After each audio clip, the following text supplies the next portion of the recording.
All right, I believe we're all for the most part here. I'll start us off then. So good afternoon, everybody. Good morning and good evening to those joining us from more easterly and more westerly coordinates. It's my pleasure to welcome you all to Commemorations and Reparations, Slavery's Global Legacies and Local Context. My name is Ty Landels. I am a doctoral student in the English department at Duke University and one of the organizers of today's and tomorrow's conference, along with the others you see before me here on the screen.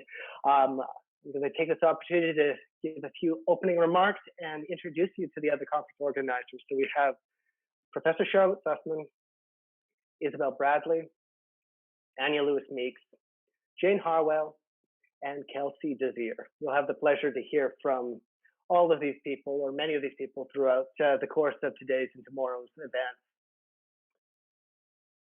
So the idea for this conference arose in the fall of 2019 when Professor Sussman convened a graduate seminar and a research project around the theme of remembering the Middle Passage. Our work was then and continues to this day to be sponsored by Basque Connection, which is a program that funds experiential learning and interdisciplinary research opportunities for undergraduate and graduate students at Duke. In our case, the research project at hand had to do with ways of using digital technology to represent and memorialize the enslaved Africans who lost their lives during the Middle Passage. To date, research outcomes from this project have included an interactive map of where deaths occurred along the route of the Good Hope, which was a slaving voyage from 1757, as well as a detailed narrative about one of those deaths titled Small Boy, which was recently featured in The Guardian. Through this work, we came to appreciate the profound resonances of these deaths in the present day, or how the legacy of the Middle Passage has shaped the lived realities of Black Americans and other Black folks throughout the U.S., in our local community in the Durham and Triangle region, North Carolina, and indeed around the world. As scholars of transatlantic slavery, we wanted to hold ourselves accountable not only to those who lost their lives in the Middle Passage, but to the descendants of those who survived the Middle Passage and who continue to fight for a more equitable, just, and secure existence in its aftermath. Putting together this conference seemed to us one way to begin a conversation about how to do this. A conversation that necessarily requires contributions from community organizers, community members, academics, artists, and others. Well, we had hoped to welcome many of you to Duke University before the pandemic. We are particularly thrilled about the opportunity to have this opportunity to reach a broad audience over the internet. Indeed, in discussing an institution as globalized as transatlantic slavery, it's particularly appropriate that our conference should bring together conversation partners from across the continental US, the United Kingdom, Canada, and elsewhere in the world. It's our intention that this is an ongoing conversation, that today's conference will mark the start of a much longer conversation, and we're currently exploring ways to make that possible, and we promise to keep you informed about that. So before proceeding, I just want to briefly express our gratitude to the many people and offices who have helped make today's and tomorrow's event possible. Thank you to the Duke English Department, and in particular to Catherine Beaver and Quante Holden for their administrative and technical support and expertise. Thank you to Basque Connections and the Office of Interdisciplinary Studies at Duke. Thank you to the Regulator Bookshop on 9th Street in Durham, North Carolina. And lastly, thank you to our amazing faculty sponsor and project convener, Charlotte Sussman, as well as to past research team members, Grant Glass, Daisy Jan, Per Spitzer, and Alex Frumpkin. Now I'm going to pass things off to my colleague, Isabel Bradley, a doctoral candidate in romance studies at Duke, who will introduce this afternoon's keynote speaker. Perfect. Hi, everyone. Thank you all so much for being here, and thank you, Ty, for setting the scene. My name is Isabel Bradley. I'm a PhD student in romance studies at Duke, and I'm really thrilled to introduce Dr. Jessica Marie Johnson, who will be giving our keynote shortly. Dr. Johnson is assistant professor in the Department of History at the Johns Hopkins University. She is a historian of Atlantic slavery and the Atlantic African diaspora, and has been at the center of so much exciting and innovative work at the intersections of history, race, gender and sexuality, and the digital. Dr. Johnson has published in many influential journals, including Slavery and Abolition, The Black Scholar, Meridians, American Quarterly, Social Text, the Journal of African American History, the William and Mary Quarterly, Debates in the Digital Humanities, Forum Journal, Bitch Magazine, Black Perspectives, Somatosphere, and Postcolonial Digital Humanities. There are a lot, and her book chapters have appeared in many edited collections as well.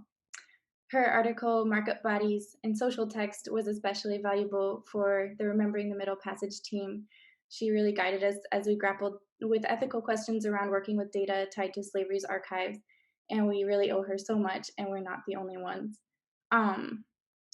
Dr. Johnson's most recent book is titled Wicked Flesh, Black Women, Intimacy, and Freedom in the Atlantic World, and it came out in 2020 with University of Pennsylvania Press. This book has also been very impactful for our team because of the way it centers the really intimate and individual perspectives on freedom and kinship that make up Afro-diasporic movements. And we've included a link to the book on our conference website where you registered. So if you go there, we really encourage everyone to take a look. I don't want to give too much away, but it is a brilliant telling of submerged stories and weaves together the global with the very local, which we're trying to do in this conference as well. Dr. Johnson is co-editor with Lauren Tilton and David Mimno of Computational Humanities, which is part of the Debates in Digital Humanities series. She's guest editor of Slavery and the Machine, which is a special issue in 2019 of Archipelago's Journal, and co-editor with Professor Mark Anthony Neal at Duke of Black Code, a special issue of the Black Scholar, which explores Black Code studies. Dr. Johnson has set up so many other important digital projects and interventions and is engaged in so many conversations around race, feminism, social justice, archives, and digital possibilities. And I don't have time to list everything, but you should know she has worked with many wonderful collaborators and is incredibly active in many public and academic communities. And we're so lucky to hear her speak today. So please join me in welcoming Dr. Jessica Marie Johnson.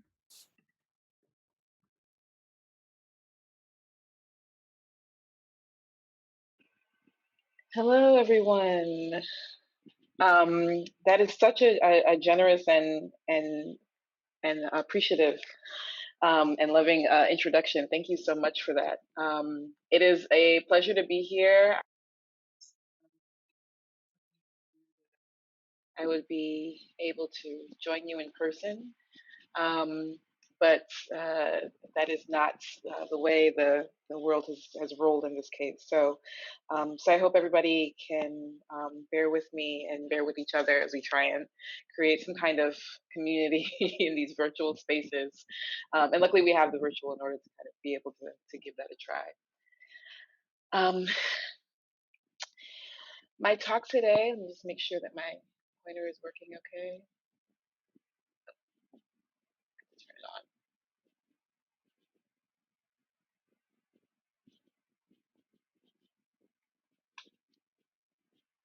Just a second.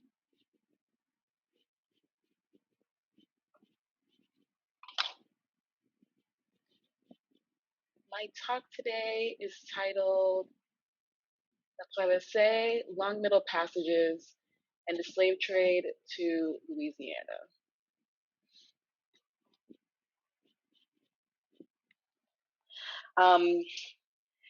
Before I get into the meat of the talk, I want to do a land acknowledgement. Um, Johns Hopkins University Homewood campus, once upon a time, the Carroll Plantation and site of chattel slavery, is located on the ancestral and unceded lands of the Piscataway Susquehannock peoples. We recognize the enduring presence of indigenous peoples on this land, including the Piscataway, Lumbee, Eastern Band of Cherokee, and many other tribes. But since this is a talk that's in a lot of ways focused also on the Gulf Coast, New Orleans, I also want to acknowledge that that is also land physically situated in the region known as Bulbancha, a Choctaw term meaning place of many tongues. This place was originally inhabited by the Chitimaca Nation and prior to 1718 served as an important port and trading hub for over 40 diverse peoples, including Arakapa, Caddo, Choctaw, Huma, Natchez, and Tunica nations. So together in these two places, which digital space makes possible a range of acknowledgements, we acknowledge the history of violence, broken treaties, and ongoing systemic inequalities as a first step towards reconciliation with indigenous peoples. We acknowledge slavery happened on this land and anti-Blackness continues to happen here every day. And we give thanks to the past, present, and future stewards of this land and respect their sovereignty and right to self-determination. And this is going to be really, really important because one of the things I want to do today, and considering the ways to think about long middle passages, is make sure that we're thinking in today, at least in three different ways. And I'll start with us with three different vignettes, but in all the many layers that the slave trade had in people's lives in the moment that the trade was happening, and all the ramifications that those layers have in the present day. So I want to begin with three vignettes. I'm going to ask us that we hold these three images in our minds as we discuss what we've come to discuss today. The first is 1696 at Gorée in Senegal. A slave ship confiscated by a French squadron is stuck on the coast. Although redirected to Saint-Domingue, it remained cloaked in the same place, just a few leagues from land, though the wind had always been very good. When the captives began to expire from lack of food and water, those still alive directed the ship's captain to one of the negresses, skilled in the quote, diabolical sciences. She was the cause of their dead. When beaten by the surgeon and told to confess to the curse she had placed on the ship, the negress responded that since he, the surgeon, was mistreating her without reason and without having right to do so, she would eat his heart. The surgeon died 2 days later. Afraid and confronted with dwindling supplies, the captain returned to that same negress. He, quote, resolved to treat her gently and made her the most beautiful promises in the world if she would remove the hex on the ship. After some negotiation, she agreed. This negotiation included returning her with some of her company to the shore. So that's the first vignette that I'd like us to think with. The second, almost a century later, an African woman would occupy a discreet but luxurious compound on that same island of Gorée. Anne Pepin was the daughter of Catherine Baudet, a free African woman, property owner, and slave owner, who secured status for herself at the intersection of Atlantic slaving and African-European commerce. By 1767, she'd married 3 times, each time to a French trading company official, marrying into the commercial networks facilitated by the French, securing property and inheritances as the men she married died, and positioning herself as an intermediary, a tastemaker, between African society along the coast, which was strongly well-off, and Europeans who wished to trade in slaves, goods, and or just reprovision themselves at Gorée. This had made Catherine a wealthy woman. At the House of Slaves, Anne and her siblings would have lived, entertained guests, and conducted an array of business. A large-scale traffic in enslaved Africans, however, would not have been conducted here. But by the 20th century, this house would be renamed the House of Slaves and become such an important feature of global tourism, particularly African American return tourism, that it would receive UNESCO designation as a World Heritage Site.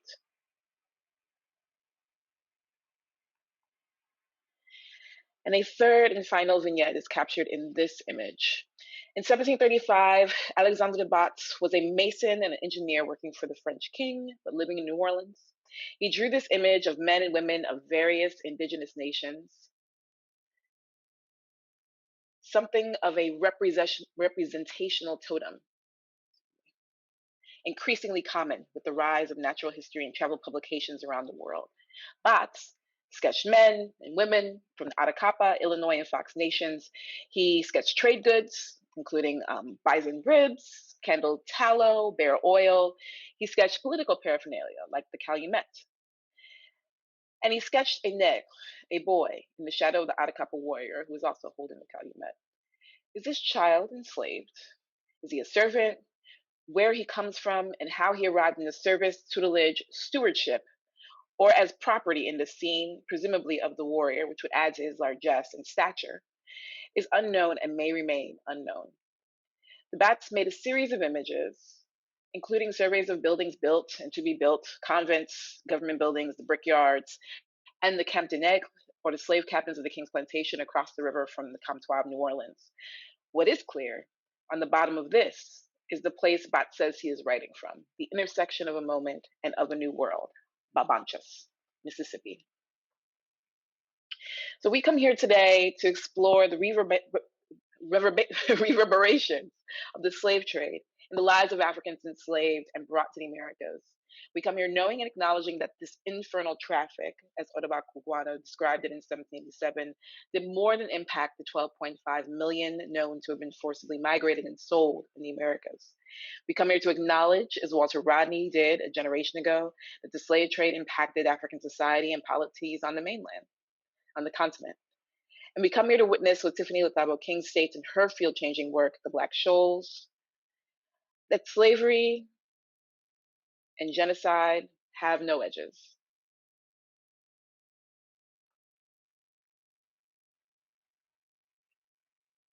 That the enslaved forced into the bellies of ships and moved across the Atlantic, the people whose wombs were appropriated by slaveholders to do the work, furnishing plantations that would produce sugar, cotton, coffee, rice, indigo, tobacco, and produce it for white slaveholders, investors, financiers in Europe, that although we may not know their names, they were more than numbers, more than notches in a slave ship register.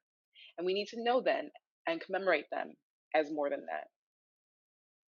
So today, for the rest of our time, I want to discuss with you the transatlantic slave trade from West Africa, primarily focusing on Senegambia,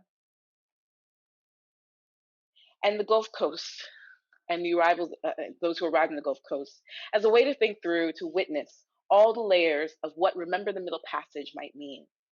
Whether our work is in managing the numbers of the enslaved crossing, revolting, dying, and arriving in a new world, or our work is in investigating memories of the trade as they erupt in the societies of Africans who never left, who escaped by dint of their diabolical silence, as the Negresse at Gorée did, or who managed the predations of slaving by securing patronage and property right where they were, or whether our work is in recuperating the edgeless palimpsest that is the overlapping history of Europeans' genocidal encounters with indigenous nations and indigenous nations' investigations of and adoption of African slavery, as well as indigenous and African kinship and collaborations in armed revolt. Whether it's any of those works, the work of remembering begins, I want to suggest, with a fuller witnessing of the messy, complex, ultimately deeply human relations between those in the past with each other and us in the present with the past that isn't quite past. Uncaging the heart of bondage is the sacred work that we have before us today, and it has never been more important.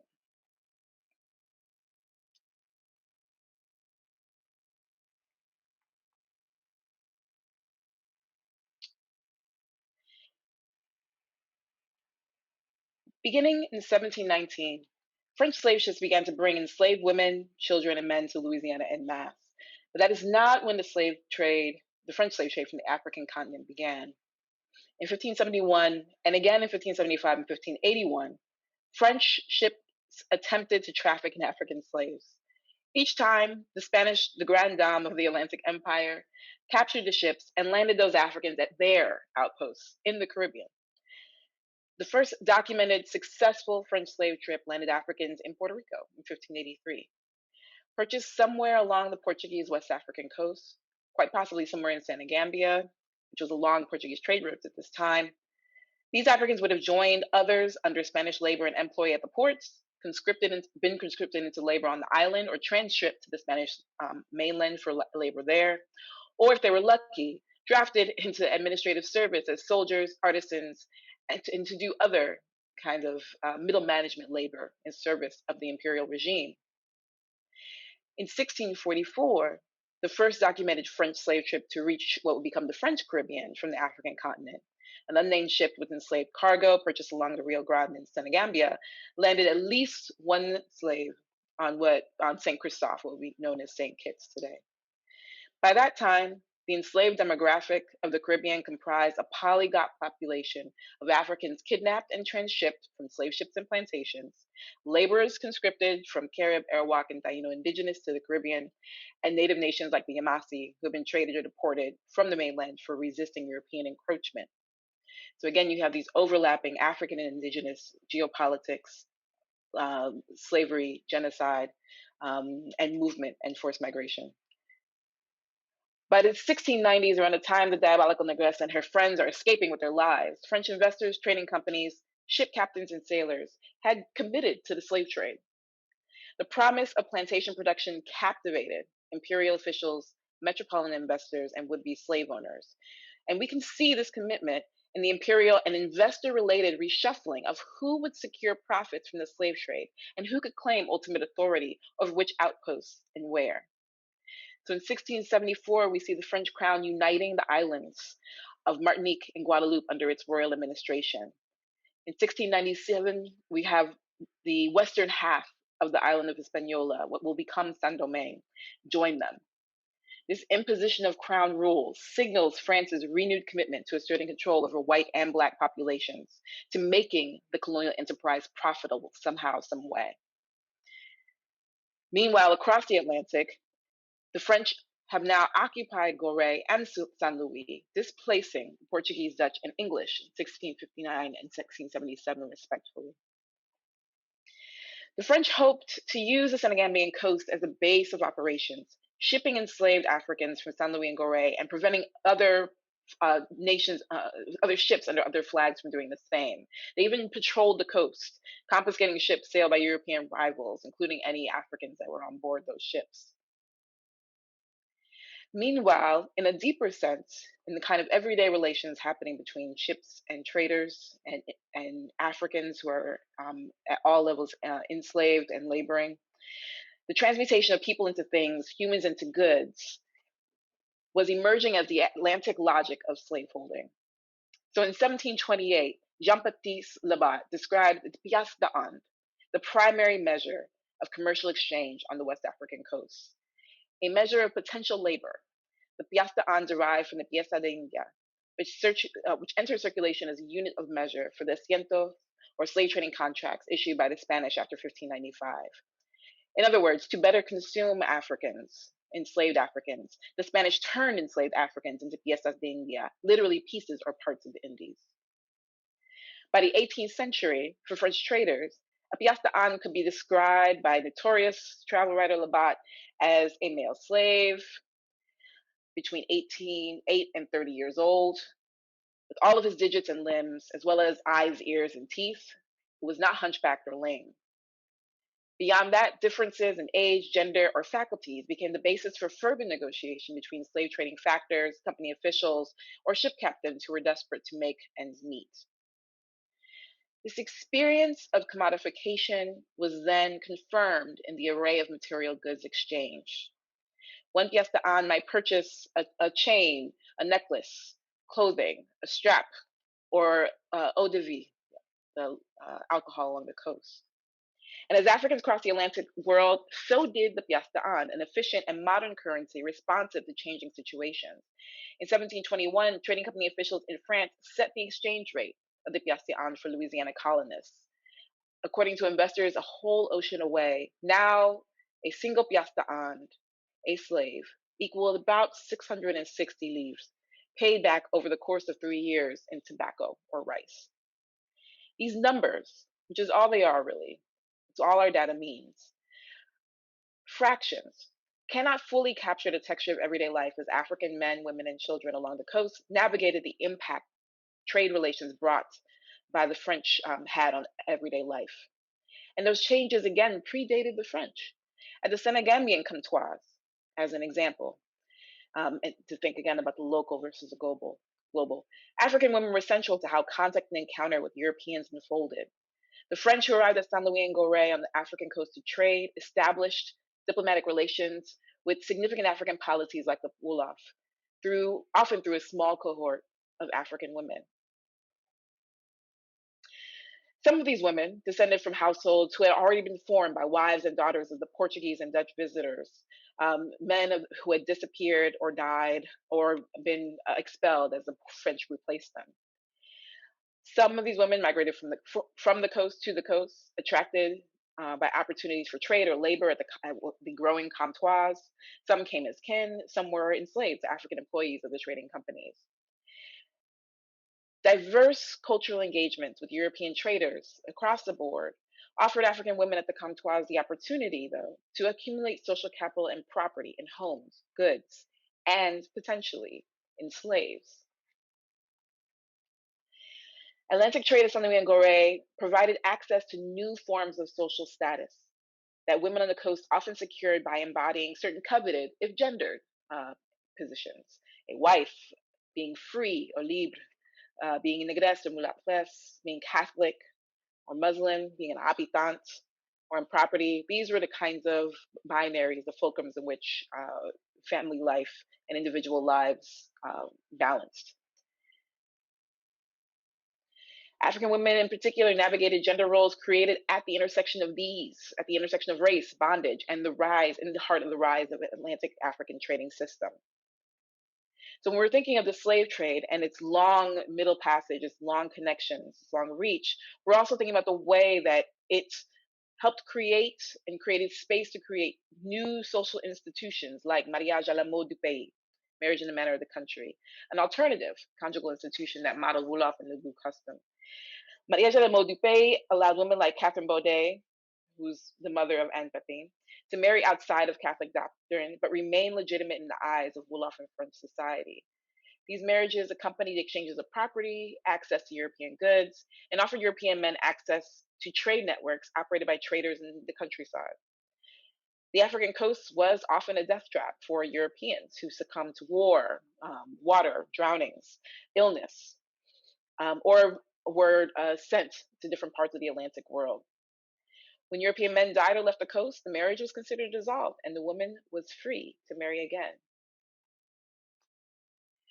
By the mid-18th century, a new cohort of African women property owners would emerge on the coast and come to be described in the Senegambian context by a specific honorific, a version of the Portuguese senhora, senhor. Anne Pepin was a senhor.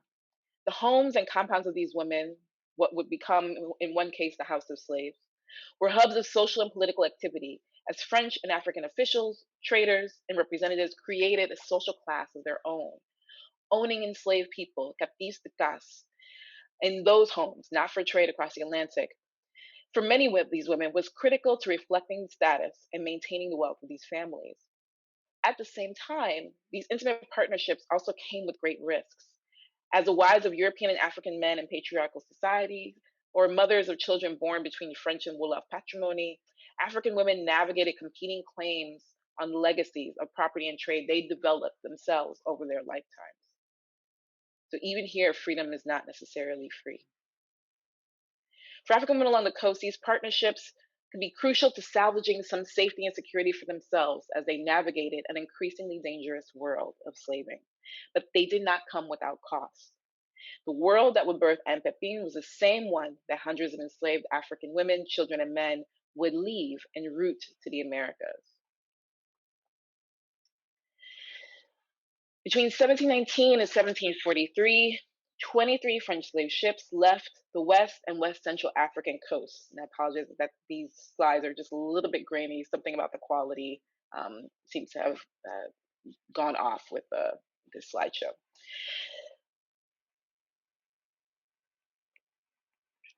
Some ships.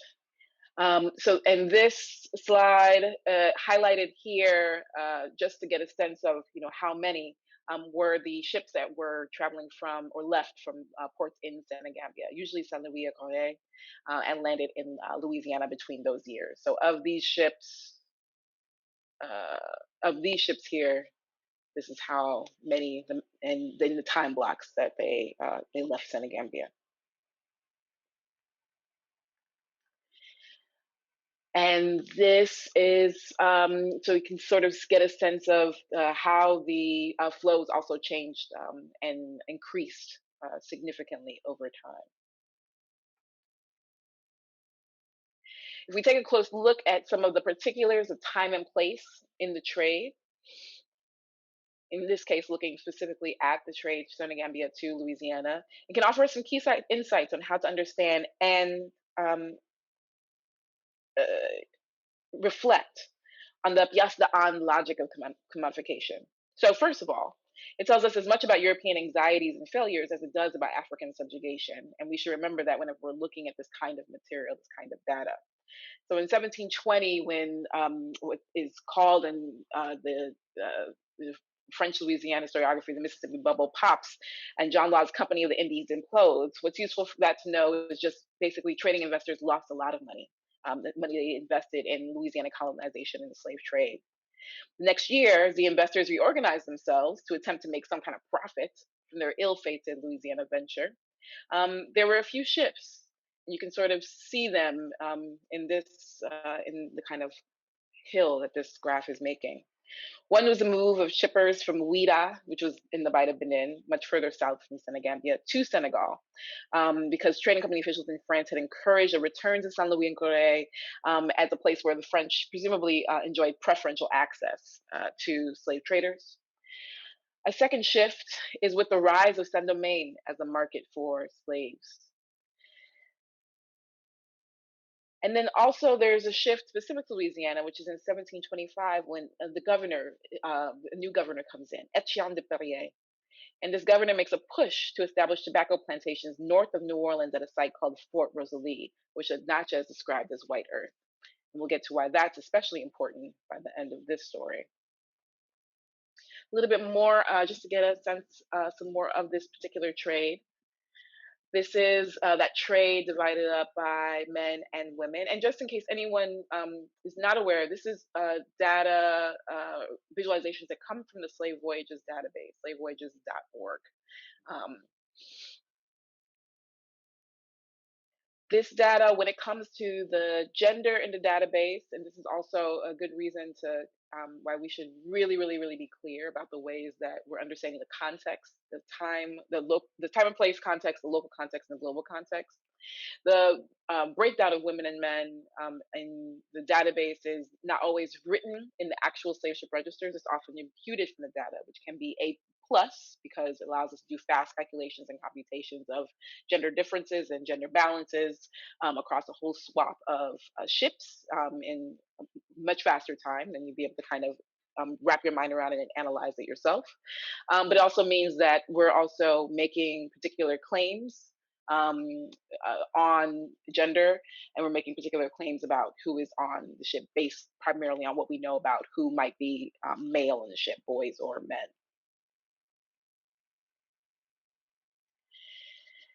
Thinking beyond the binary code in terms of fractions is critical when investigating this trade. For slave traders, African women, children, and men were finite and yet arbitrary arrangements of body parts to be negotiated and fractionalized.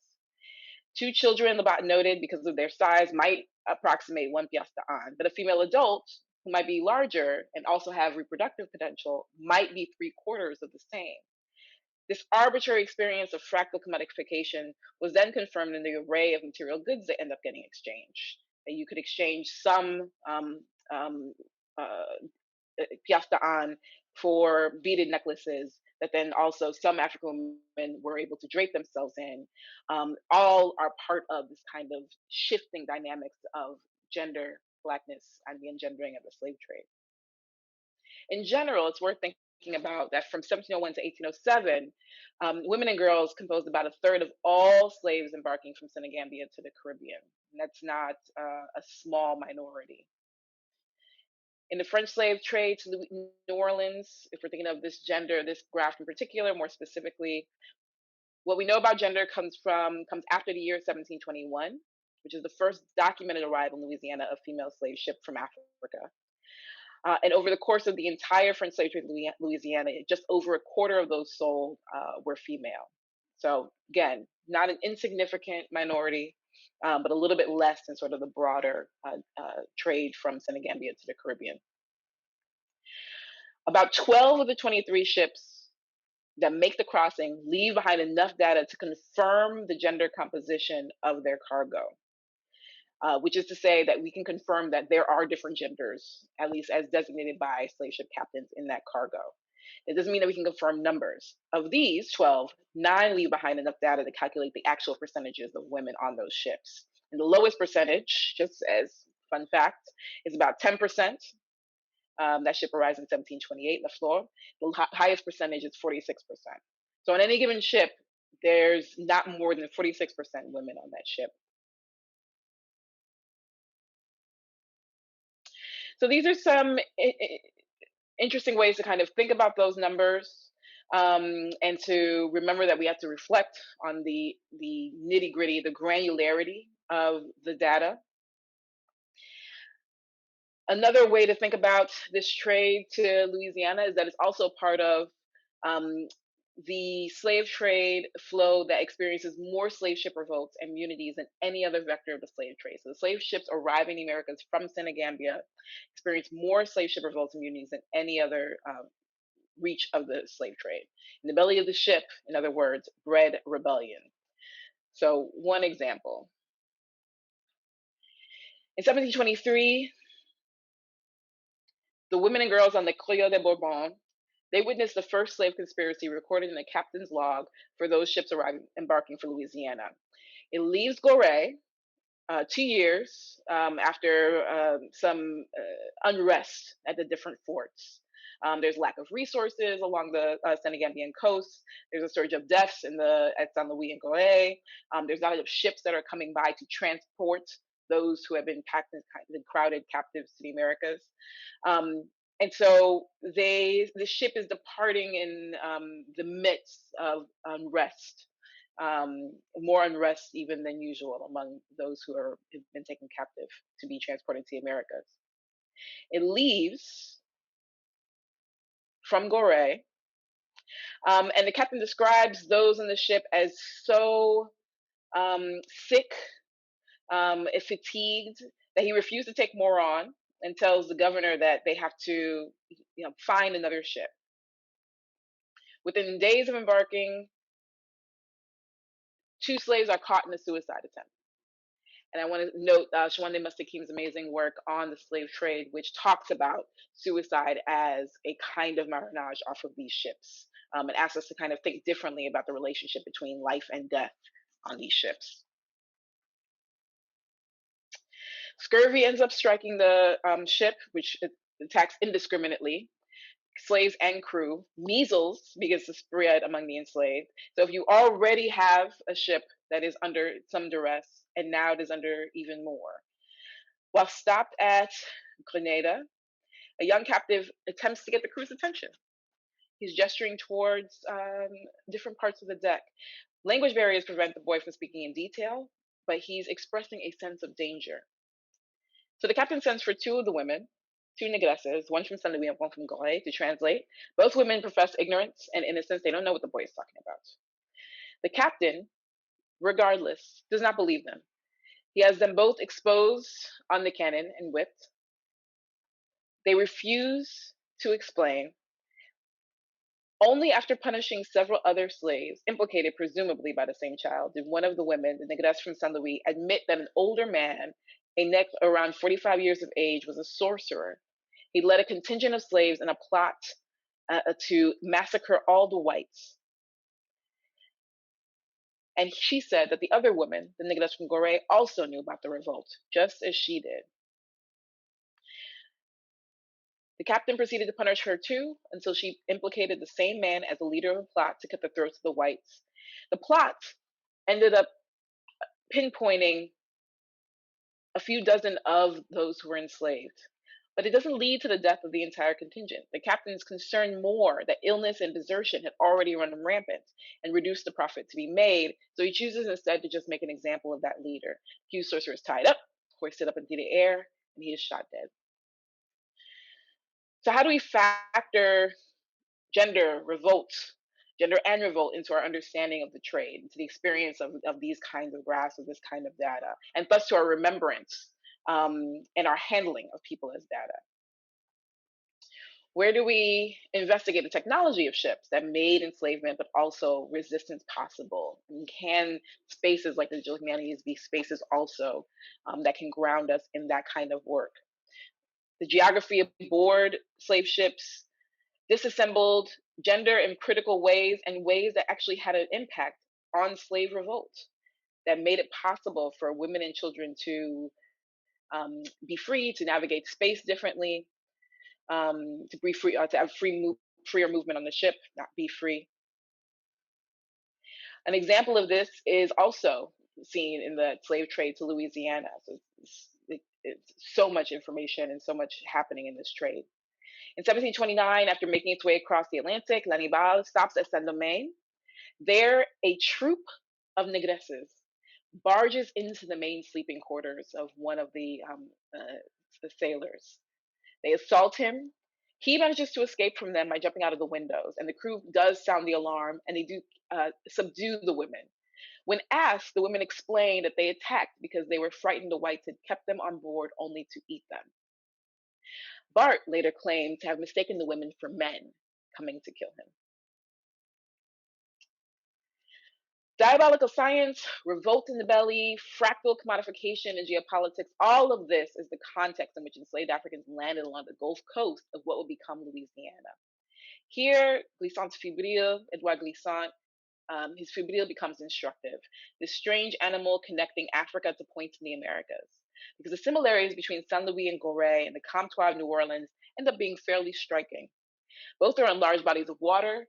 At both, Europeans exist as a minority presence, surrounded by a complicated array of indigenous polities.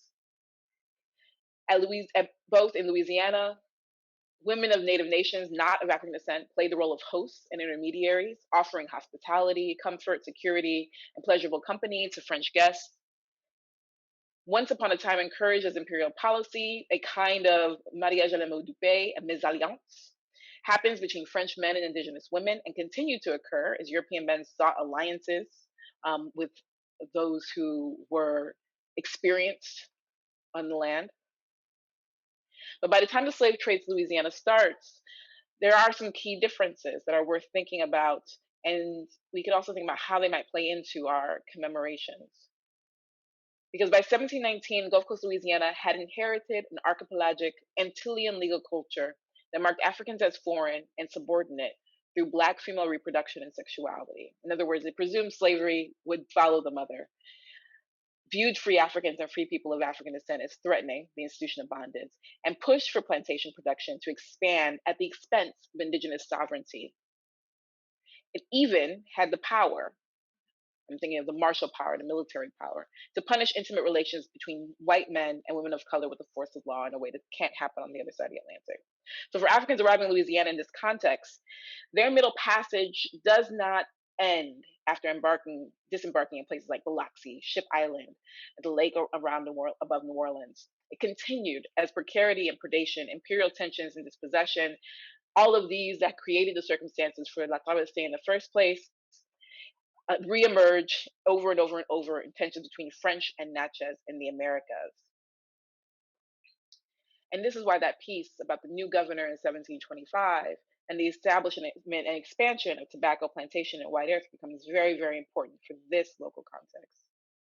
That long middle passage dragged Africans already exhausted by the oceanic traumas of La Traversée farther up the Mississippi River to the plantation outposts above New Orleans.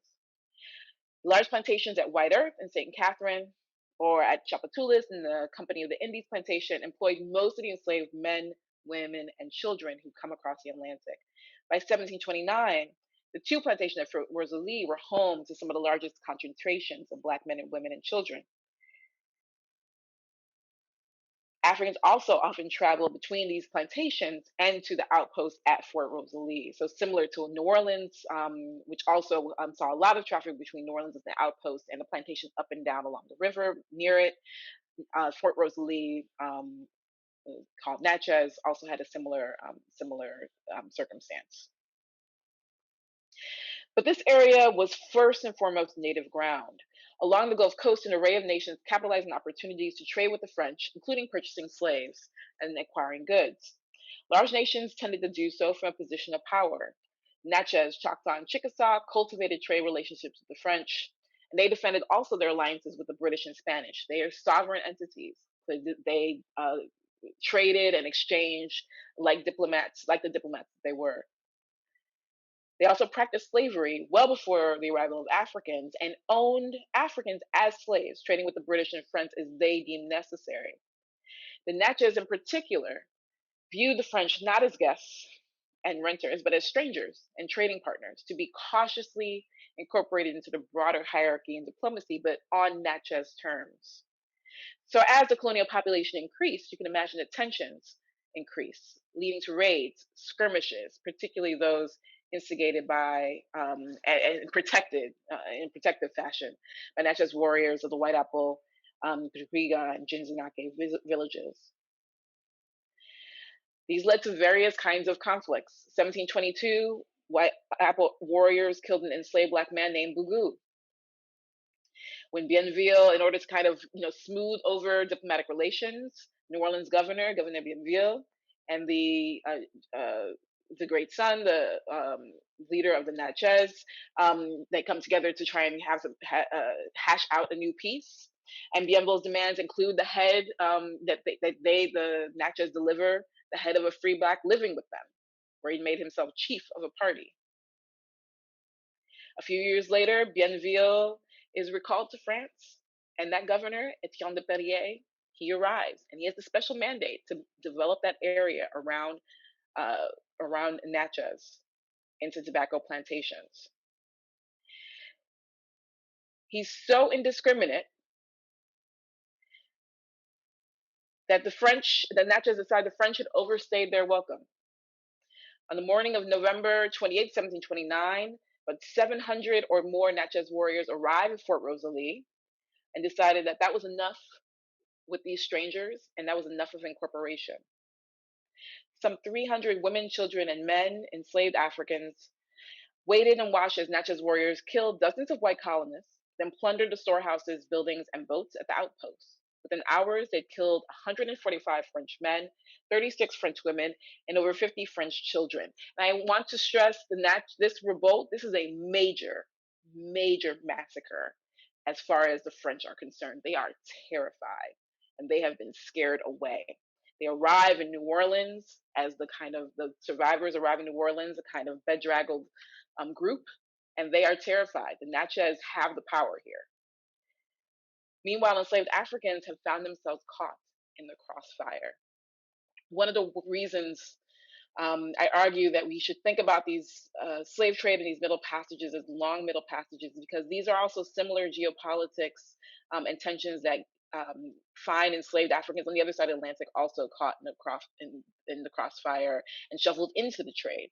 So now upon arrival, there's still crossfire, and there's still geopolitics, there's still unsettlement and tensions that are happening. In the wake of Natchez, African women and children and men are grappling with the news of the revolt.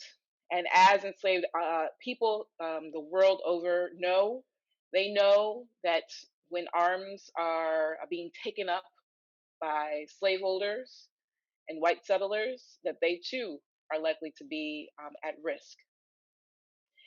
When a rumor of slave revolt spread through the town, the governor orders enslaved Black men belonging to the company to massacre a village of Chaucas downriver from the town, a different indigenous group. He justifies it by saying, if I had been willing to use our Negro volunteers, I should have destroyed all these little nations, which are of no use to us, which might, on the contrary, cause our Negroes to revolt, as we see by the example of Natchez. So on the one hand, you have enslaved people dealing with the governor, happy to use them for his own diplomatic ideals, happy to force them into violence. And on the other hand, you also have the Natchez as a slaveholding polity who held and exchanged slaves with the French as well as the British. And they were not above attempting to keep or sell Africans as spoils of this war. But they also We're not above cultivating strategic solidarities among Africans who might have similar reasons to be outraged at the French. So reportedly, they did so with different Africans in the area of Fort Rosalie. So at least 2 Black slave drivers were said to have worked on behalf of the Natchez. At different battles, they were said to also have helped them to secure gunpowder and to escape. And in fact, 2 slave conspiracies erupted in the same moment, as enslaved Africans took this as an opportunity, irregardless of coalition with the Natchez, to secure their own freedom. In both cases, officials claimed to be suspicious of the rumors of the revolt, but that did not stop them from torturing and executing the suspected leaders. The first one was organized by Mamana slaves. Mamana is an ethnic group in Senegambia, and set to occur in June of 1731. But it was revealed when an enslaved woman domestic told her friend that after the revolt, she would name herself Madame Perrier. For that revolt conspiracy, officials executed 8 Black men as leaders, breaking them on the wheel, and then executed a 9th woman by hanging. A second conspiracy led to the arrest of a Black driver.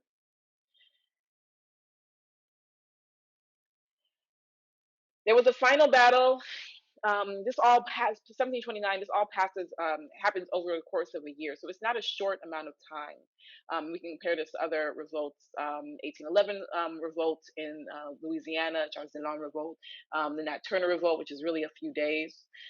This is really a war with the Natchez that the French are engaged in. The Natchez are engaged in for their territory.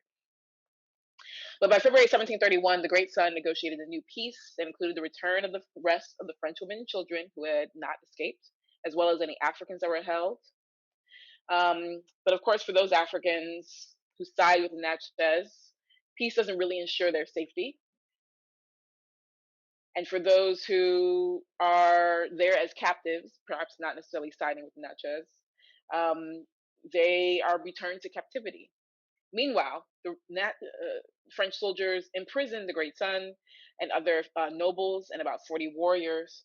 And in all, about 200 Natchez women, children, and men are sent to New Orleans, where they were placed on ships and sold for the profit of the company in Saint-Domingue. So this long middle passage, in this particular context, finds Africans arriving in Louisiana dovetails directly with the expulsion of Natchez from their ancestral lands and their deportation to Saint-Domingue.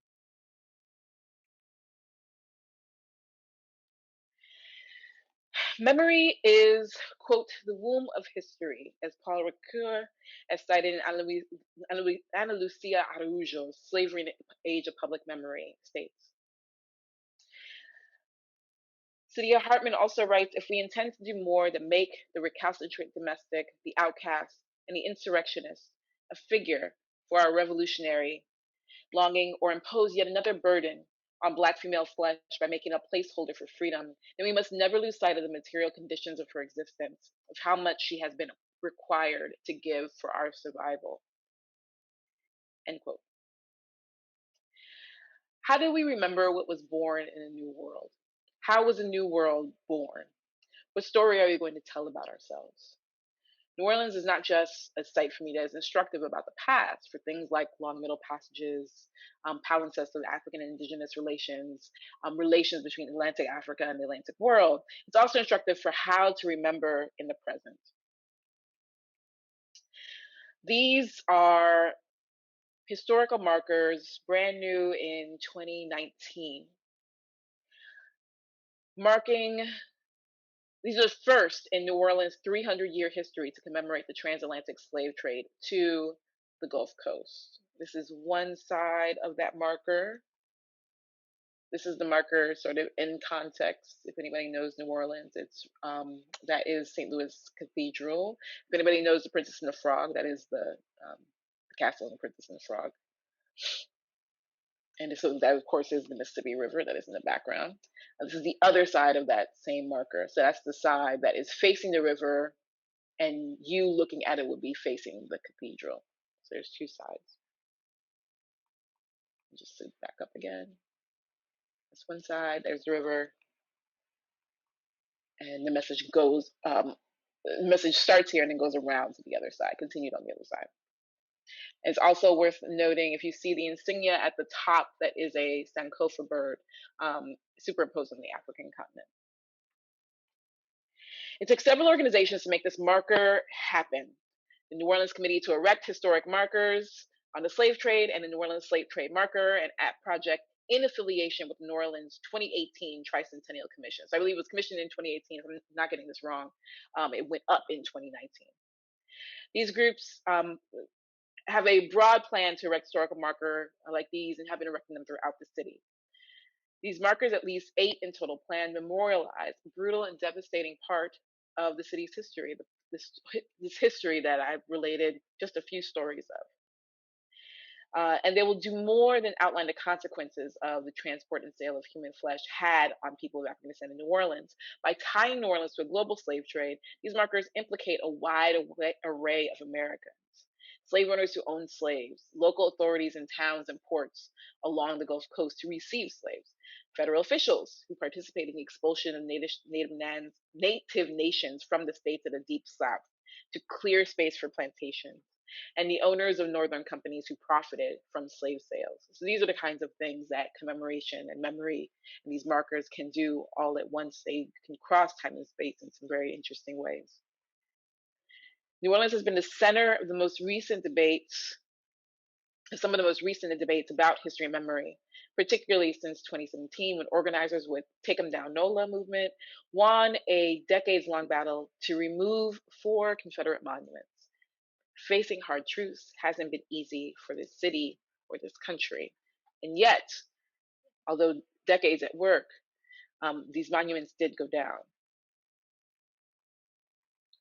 Another example, also out of New Orleans, but exquisitely diasporic in scope, a performance project called Vessels. Vessels, a work of speculative history, is another such response. Vessels, a performance project that launched in Philadelphia and was to launch in New Orleans before COVID put a pause on this. It's a 7-woman harmonic meditation in the Middle Passage. Created by Rebecca Massey and co-shaped by Ron Reagan, Vessels is a ritual offering, musical performance, dance, and song to conjure 2 distinct historical spaces: the carceral world of the slave ship, the belly of the boat, and the world of spirit, a place of freedom. In creating Vessels, Massey and Reagan are guided by a singular question: what does freedom sound like in a space of confinement? And I'm actually going to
So that is from one of the intensives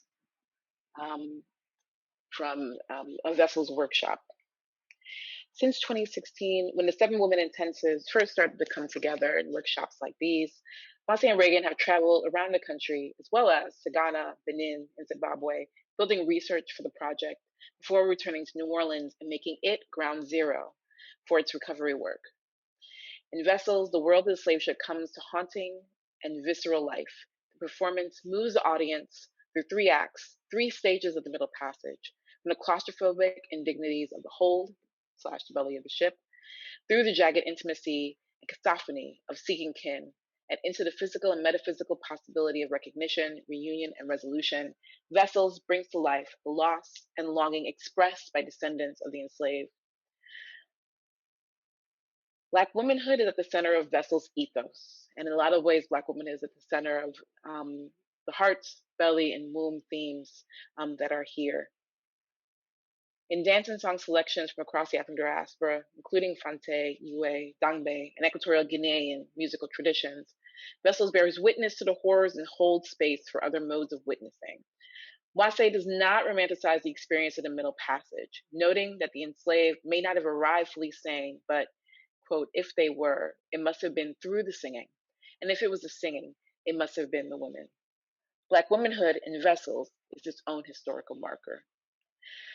One of the ways that is really powerful for me about Vessels, and then I'll close so that we can have some question, answer, and discussion, are the ways that it turns upside down that logic, that ultimate logic of slave violence, that engendering of the slave trade that is also concomitant with the logic of part of sacred intervention of matrilineal inheritance. And that work that commemoration and remembering does, one of the things that Vessel highlights is that work does also have to be attuned to all of those different layers of violence. And the ways that the violence of laying out that kind of logic, the fractal commodification, the piasta that those are the pieces that we end up having to both see and bear witness to, and also find some reparative healing and telling and reparative healing and a way to tell a new story about those things moving forward.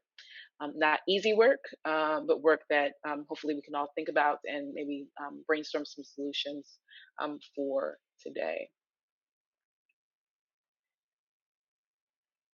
And these are the figurines from those 3 different sections. If anybody doesn't recognize that, these are the 3 Erzulis by Renee Stout, and some citations and further reading, should you wish it.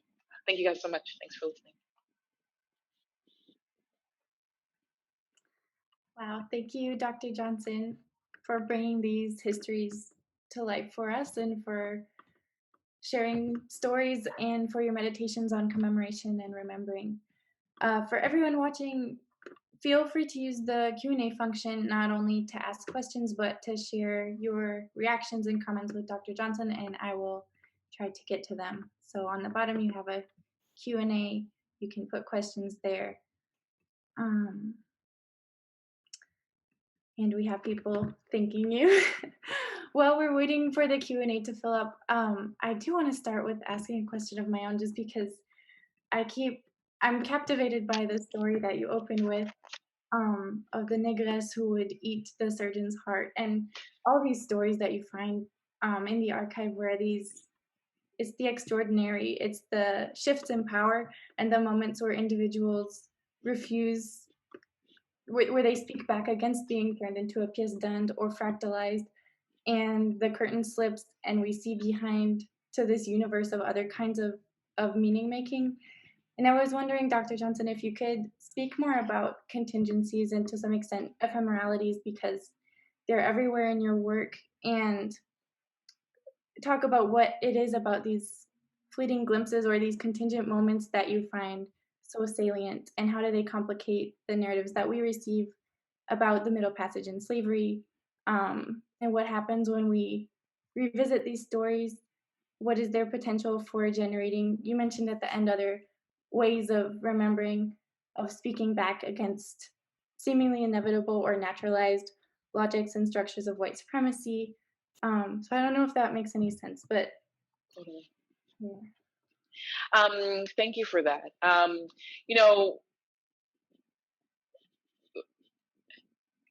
Because my answer wants to also, I'm positive my answer also wants to talk about the ways that this is actually really, really important. This question and this query and grappling with this tension of what is on the surface and what is ephemeral and what is on the periphery is actually really, really important for the digital humanities work that we do. Very, very important to digital humanities work that, or my approach to the digital work.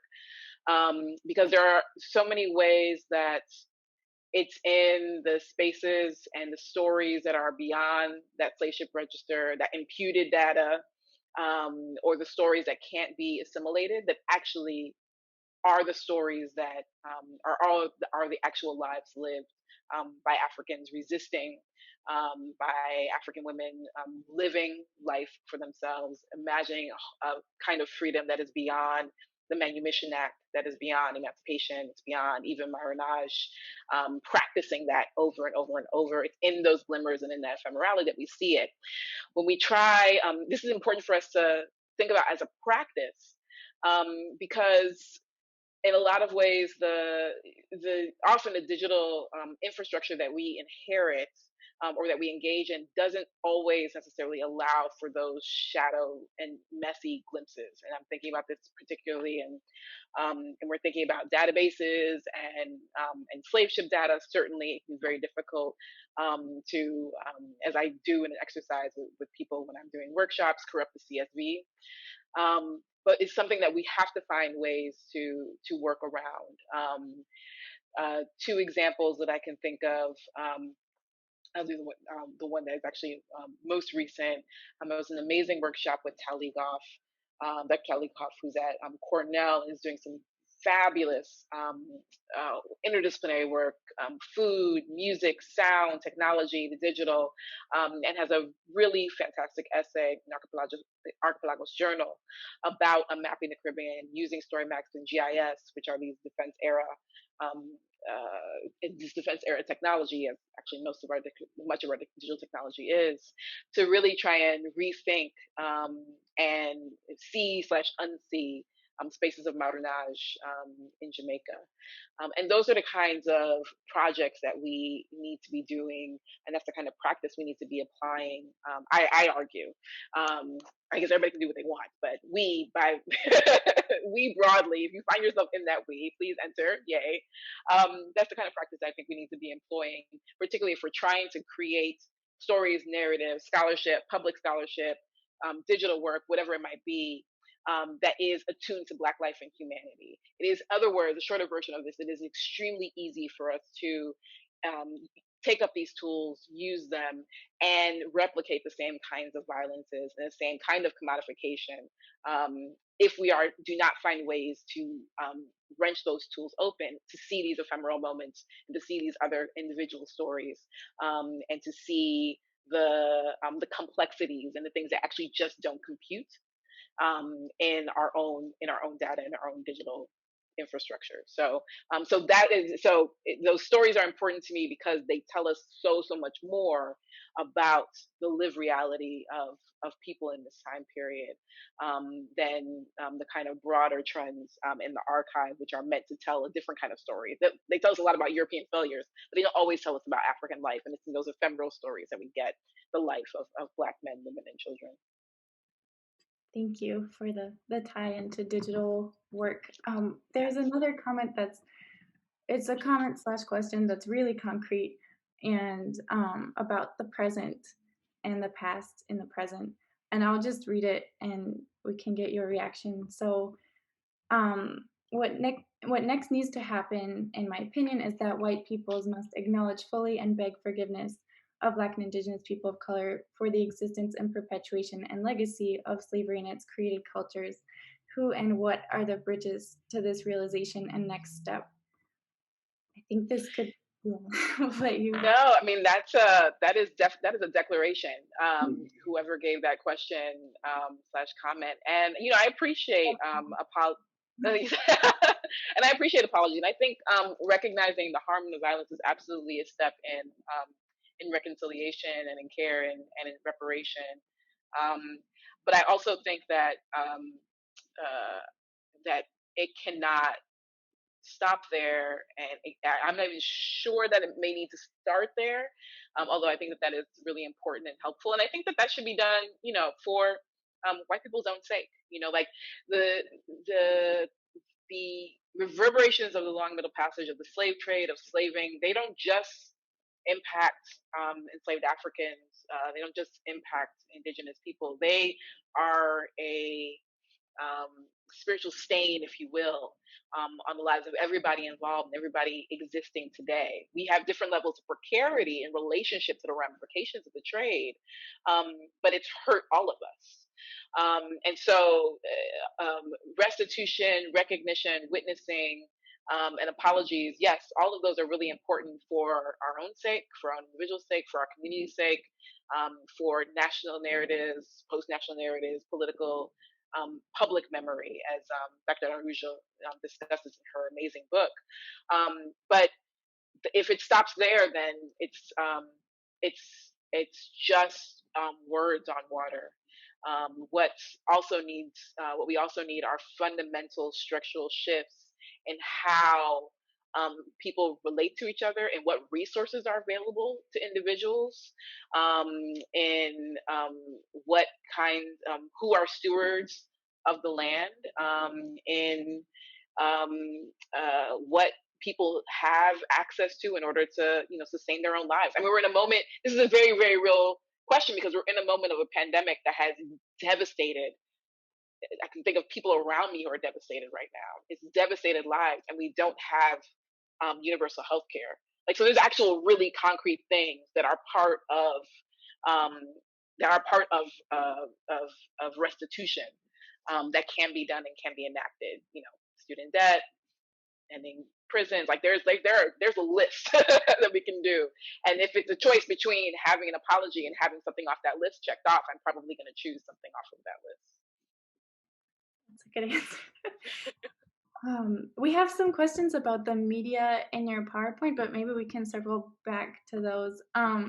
There's this question that quotes Michael Creighton writing about the Middle Passage.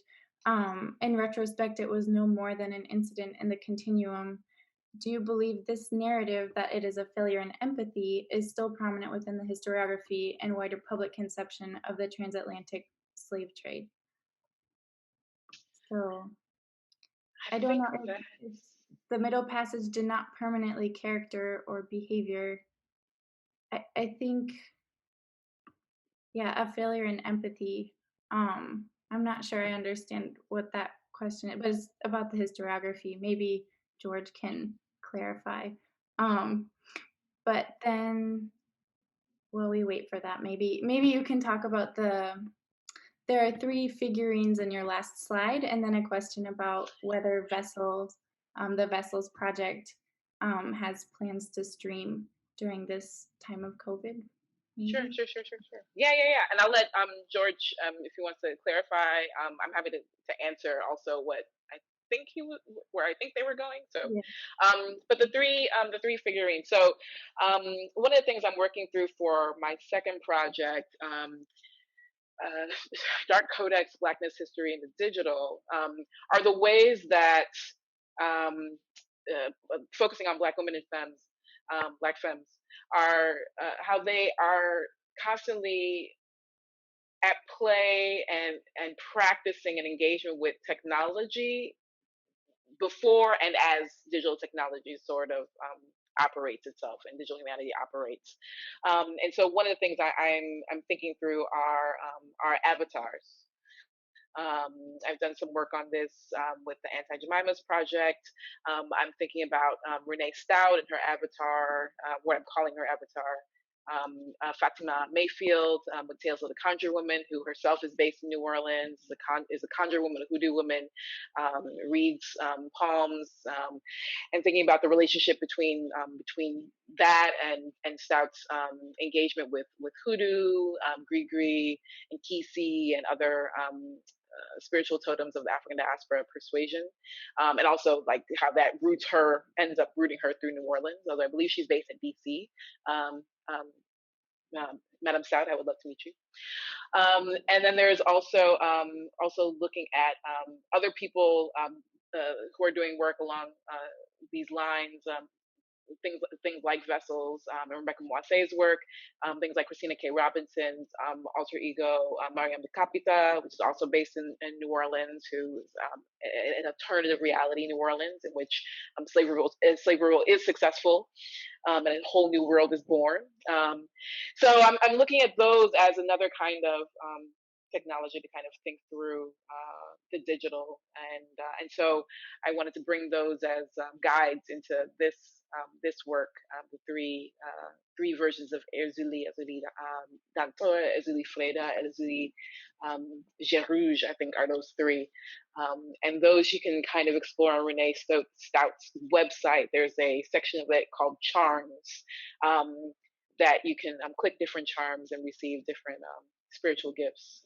So lots of play there. So a little bit of, I guess, Easter eggs for my next project, why those are there. And Rebecca Moisse. So I believe Vessels is still at work on what the possibilities are, but Rebecca Moisse is actually the electric marinage artist in residence this term, and so she will be giving an artist talk where you can ask her these questions directly on February 6th at the Critical Conversations Reproductive Care Conference happening at Johns Hopkins Medical School through the history of medicine. That's somewhere on my Twitter page, JMJAFRX. I think it's pretty high up because I haven't been tweeting all day. And you can find more information on registering for that and talking to her in Artist Talk there. She'll be in conversation with Jessica Solomon of Art and Praxis. But I hope so. I hope that Vessels does come back and does something, whether they wait in person or decide to stream. Either one would be amazing, because it's such an important enterprise. It's such a healing. Like if we're talking about repair and reparation and care, it's a what Dr. Yomaida Figueroa says, a reparation of the imagination. That is Vessels in performance form is beautiful. So I would love others to experience it. Okay, we have some comments about community commemorative and remembrance ceremonies. And let me read them. Oh, partnerships between academic institutions and other publics, I think. Sure. If you could speak to, because you have experience with that, and sure. I'd love to hear more. Yeah, so partnerships between academic institutions, community organizations, nonprofits, grassroots organizations can be really, really fruitful. They can go left, obviously, as all things in this imperial world can, but they can also be really, really fruitful. The ways that they are fruitful depend very much on a lot of communication throughout, a lot of communication on the outset, and having a shared sense of ethics. Shared vision, I'm not even sure you need as much, because vision can shift, but a shared sense of the ethics and the stakes. An organization I think does this extremely well is the Color Conventions Project. They have a section on their website, if you go visit it, and you should be able to just Google Color Conventions or colorconventions.org. There's a section on their website, if you go visit, that actually has listed very clearly what their ethics are, how to use the project. So the Color Conventions Project is a archive, not quite a database, I would say archive, of the minutes of the National Negro Conventions that were held beginning in the 1830s all the way into the 1890s are the latest ones that they have. Over the years that this project has been developing, it's an award-winning project, they have developed a set of ethics of how to engage these texts, how to make sure that when you're using them, when you're teaching them, that you're also thinking about gender, that you're also thinking about age and difference, that you're also thinking about how to use the minutes in consultation with community organizations. They have ethics that they lay out for their own selves, and they also have templates that organizations can use, either community organizations on one side and academics, or academics with community organizations, to make sure that people are on the same page. Things like, who do you give credit to? Is it just the PI who has the grants, the professor, whoever, who is getting credit for the amazing material that's coming out? Or is it everybody who is involved, from the technicians to the staff of the library to undergraduates, grad students, everybody who is involved. Who's getting compensated and how? Is it pay that people want, or is it recognition? Is it recognition that people want, or do people really, really need archives cleaned out of their basement, like an archive of church documents cleaned out of their basement? Like, what is it that people concretely need? And make sure that those are clear, and that also that they're equitable and comparable. So those are the kinds of terms that people have to be very clear about.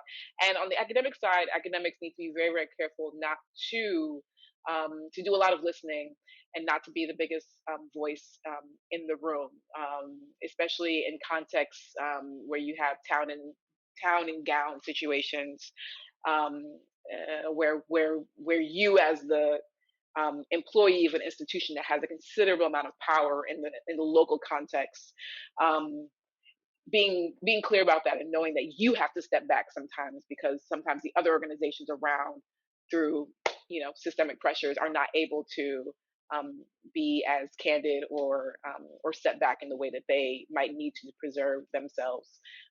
You also need to step back in and gird our own privilege in those contexts. So a lot of different layers, but hopefully that sets out some guidelines for whoever asked that question. It's a really important question. Thank you.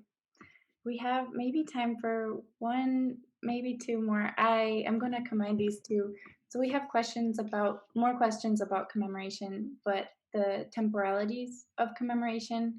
And if you could speak to maybe the difference between something like markers that mark the end of something in contrast to performative elements, which are about ongoingness, and also how the embodiment of sound can speak to absences in the archive, maybe.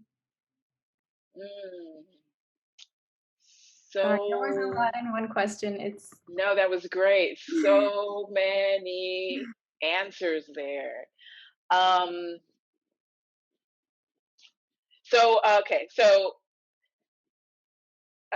I think sound is extremely important. But I will also admit that I don't do enough with sound. Like, I myself am challenging myself to do more historically with sound, more thinking about how sound offers reverberations of memory and commemoration, what that might look like as far as in a kind of monumental sense. Like, does that look like installations of sound in particular places? Like, what would it look like if walking down Charter Street in New Orleans, past Old Prospero's bar, which was literally was a slave trading spot, like had a plaque up until, I think the plaque is still there. What would it look like if there were, hidden speakers that, had, cries and screams and the sound of a cracking whip? Like, how disruptive would that be to what is typically sort of like a tourism hotspot? And there's something very, very important there. So there's something about sound that I think can be very, very powerful.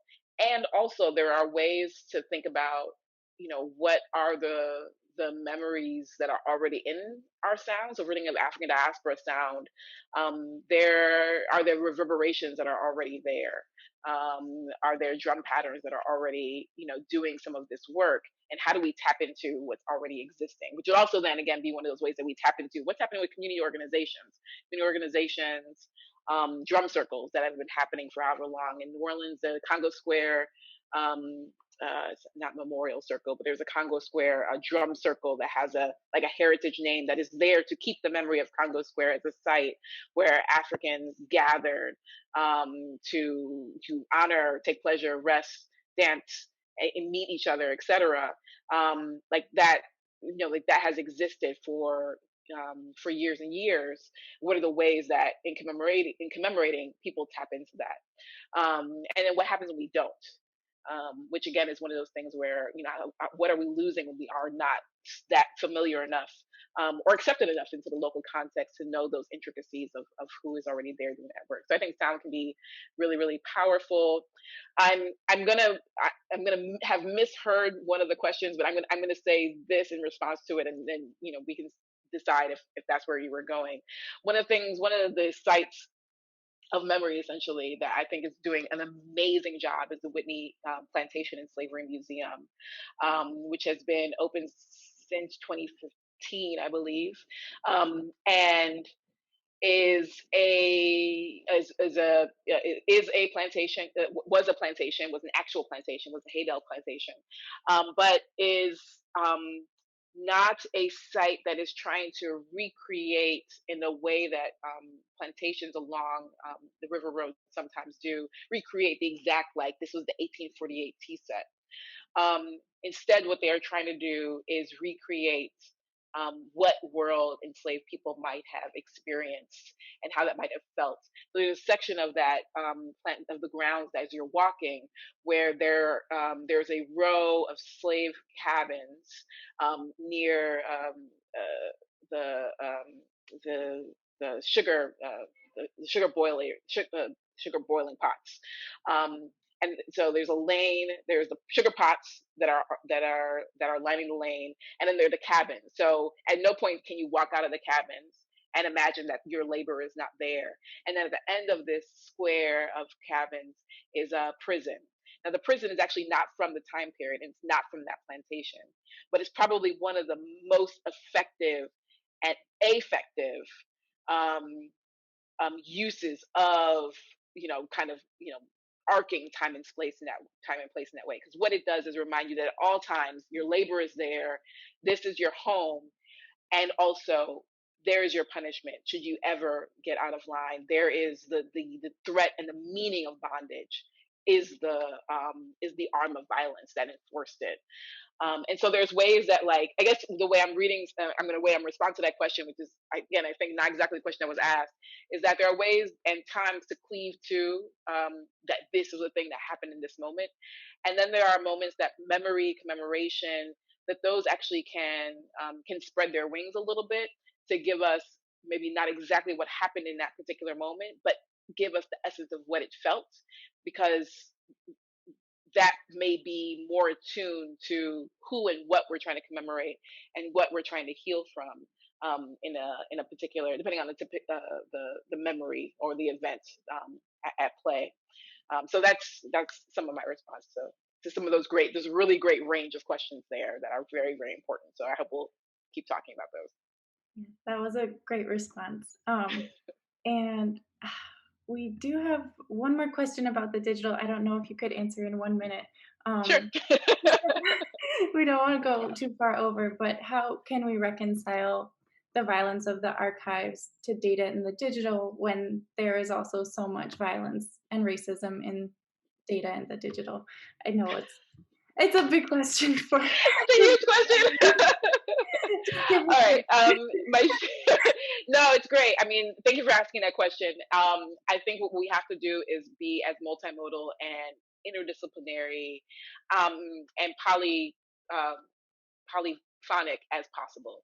We have to use every tool at our disposal. I think one of the ways that disciplines, the digital and whatever else win, is that they say that we can only operate in this little box. That's it. And we have to break out of that box in every way possible. So if you've got a site project that you say you want to be a database, then where is the film in it? Like, where is the art in it? Where is, how do people smell your database? Like, think about ways to bring that in. That means collaborating. That means using tools that probably, if you're a computational computer science, then probably you're going to have to link up with an artist or a humanist or a community organizer, or somebody who's people who are overlapping in all of those, and not be afraid to do it. But we have to find ways of breaking out of our boxes. Absolutely. That is great advice. Thank you so much.